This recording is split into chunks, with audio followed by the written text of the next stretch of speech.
अजितराव, आवाज येतोय का माझा? यस विलासजी, आपला आवाज येतोय. अजितराव, आज ही जी सगळी परिस्थिती निर्माण झालेली आहे, जे दिसतंय आज मुंबईमधलं चित्र, तुमची जबाबदारी नाहीये ही?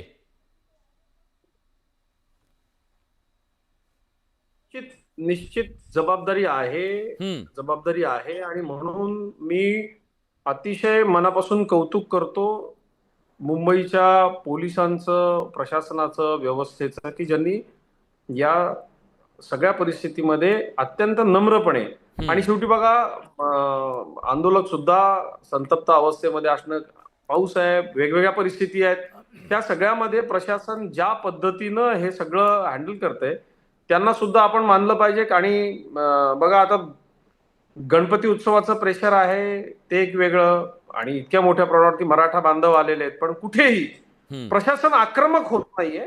आमची सुद्धा कुठेही भाषा आक्रमक नाहीये. म्हणजे मी पुन्हा अगदी दरवेळी ते सांगितलंय की मनोज जरांगेंचा सुद्धा सुरुवातीला अगदी तोल सुटला होता. ते अद्वा तद्वा बोलत होते, परंतु सरकारच्या वतीनं अतिशय नम्रपणे त्याला सगळ्याला उत्तर देण्याचं काम सुरू आहे.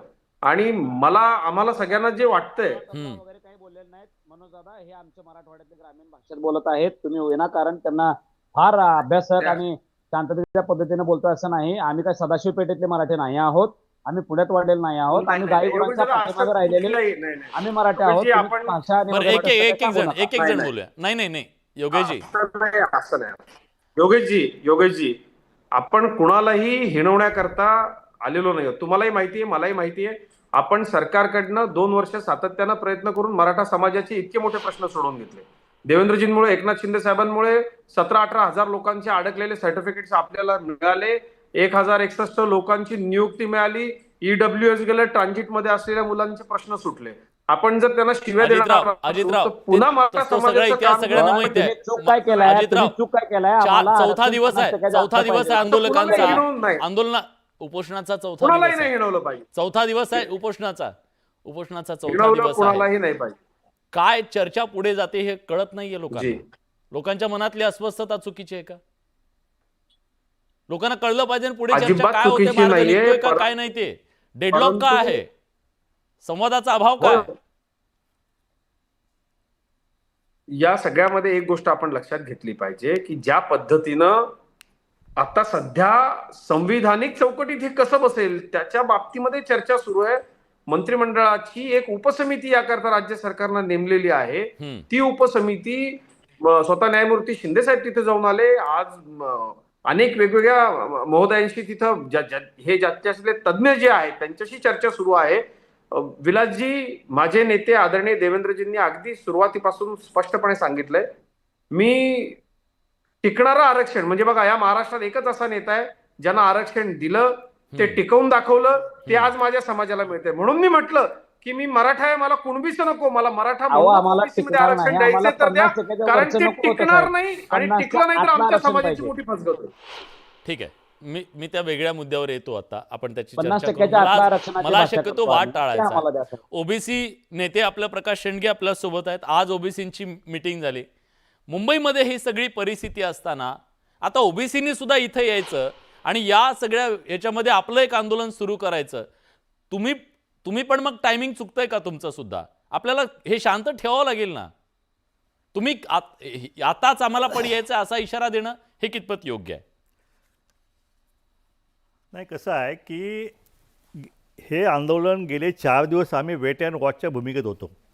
आम्ही आंदोलनाची भूमिका आम्ही आज घेतलेली आहे. बरं, ज्यावेळी हे आंदोलन सरकारच्या ह्याच्या पलीकडे गेलं, नियंत्रणाच्या, आणि जरांगे पाटलांच्या सुद्धा नियंत्रण पलीकडे गेलं आहे, त्यांचं सुद्धा ते सांगून थकले, त्यांची प्रकृती ठीक नाही आहे. अशा अवस्थेत ते आव्हान करतायत. एकदा नाही, दिवसातून 5-6 वेळा आव्हान करतायत, पण आंदोलक काय त्यांचं ऐकायच्या मनस्थितीत नाही आहेत. असं एवढं मोठं आंदोलन ज्यावेळी त्यांनी 4 महिन्यापासून त्याची तयारी केलेली आहे, त्यामुळे किती लोक येणार आहेत, काय किती लाख लोक येणार आहेत, किती गाड्या येणार आहेत, याची कल्पना जरांगे पाटलांना नक्कीच होती. त्यामुळे ती कल्पना जी आहे आणि प्रशासनानुसार ती कल्पना येणं आवश्यक आहे. त्यामुळे नियोजनाचा अभाव जो आला की कुणी कुणाचं ऐकत नव्हतं, कुणाला कोणा माहीत नव्हतं, किती आंदोलक येणार आहे कुणाला माहीत नाही, आणि अचानक हा लोंढा जो आला आणि त्यामुळे प्रशासन हतबल झालं. जरांगेचं कुणी ऐकायला तयार नाहीये. आणि म्हणून एक- आज कोर्टामध्ये नाही नाही, ऐका ना त्याचं होऊ द्या. योगेश, मी एक येतो. मिनिट. हां. त्यामुळं आज नाईलाजानं शेवटी कोर्टामध्ये हा विषय न्यावा लागला आणि शासनाला प्रशासनाला कोर्टाला विनंती करायला लागेल की तुम्ही समजते आंदोलन करा म्हणून. म्हणजे पहिल्यांदा असं घडतं एखादं आंदोलन सुरू असताना म्हणजे शासन कोर्टामध्ये हातबल विषय दिसलंय जातोय. आज शासन हातबल दिसलं. म्हणून आम्ही आज ही बैठक घेतली हा. की दोघेही हातबल झाले. हम्म. इथं मुंबईकरांचा इथं वेठीत धरण्यात आलेला आहे. सगळी दक्षिण मुंबई जी या अख्ख्या देशाची आर्थिक राजधानी आहे, आर्थिक नाड्या इथं आहेत आणि तिची बदनामी सगळ्या देशभर होत आहे.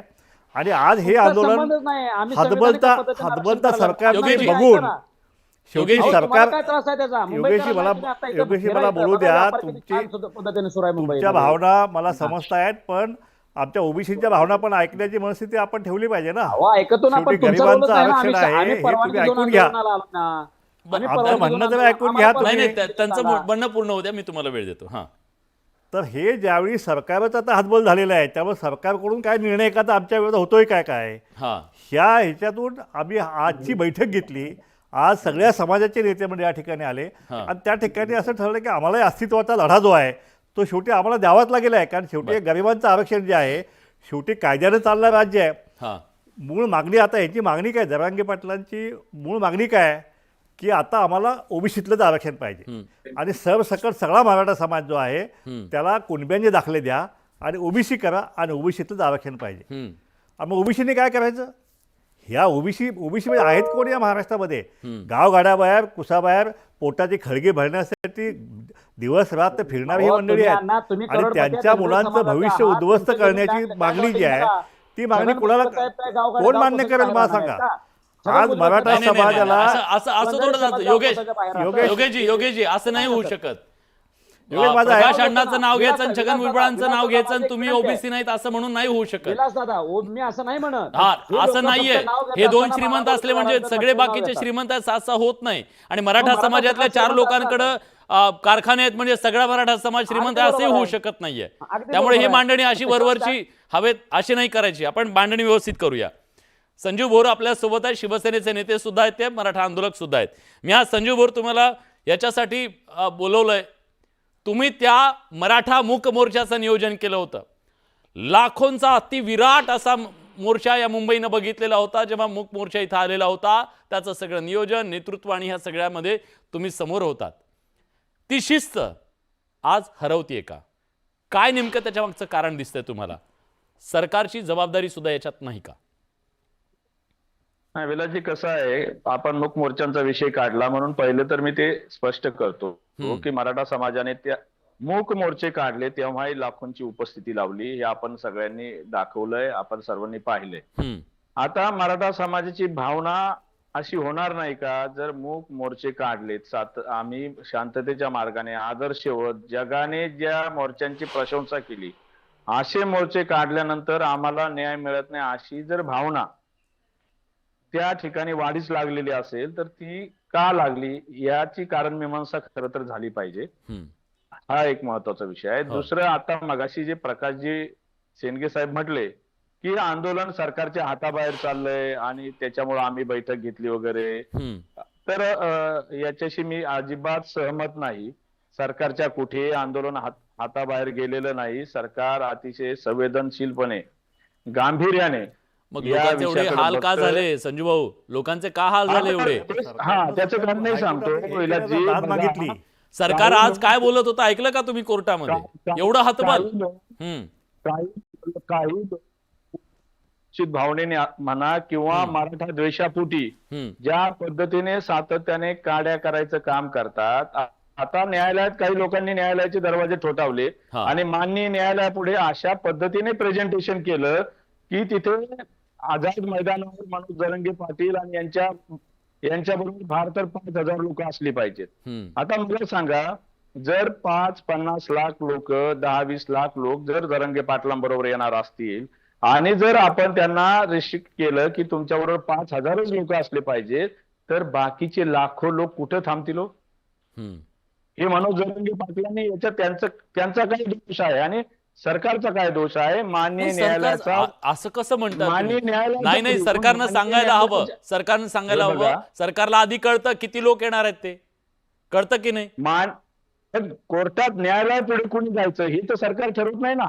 माननीय न्यायालयापुढे ज्या पद्धतीने काही लोकांनी मराठा द्वेषापोटी या आंदोलनाबाबतचं चित्र रंगवलं आणि त्यातून जे न्यायालय शेवटी न्यायालय बातम्यांवर निर्णय देत नाही. न्यायालय समोर ज्या बाजू मांडल्या जात असतात, जे पुरावे किंवा ज्या पद्धतीने तिथे भूमिका मांडली जाते, कायदेशीर आधार घेऊन असेल तर त्यावर न्यायालय निर्णय देतं. न्यायालय चॅनल पाहून आणि बातम्या पाहून निर्णय देत नाही, हे आपल्यालाही माहिती आहे.